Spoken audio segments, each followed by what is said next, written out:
पुरणपोळीमध्ये पुरण भरपूर भरलेलं आहे, मस्त गरम गरम आहे. मला पुरणपोळी कटाच्या आमटी बरोबर आवडते. तुम्हाला कशी आवडते मला कमेंट बॉक्समध्ये सांगा. So let's have a first bite.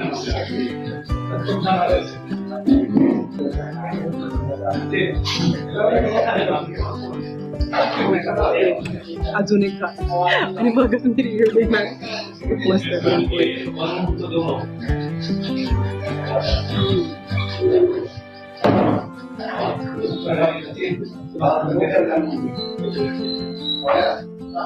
एकूण एक घास त्याच्यामध्ये इतकी सात्विकता आहे. पुरणपोळीमध्ये भरपूर भरलेला आहे.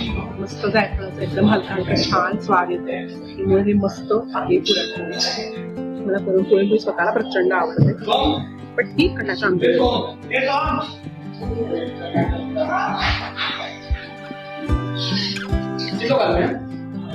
भाजी कशी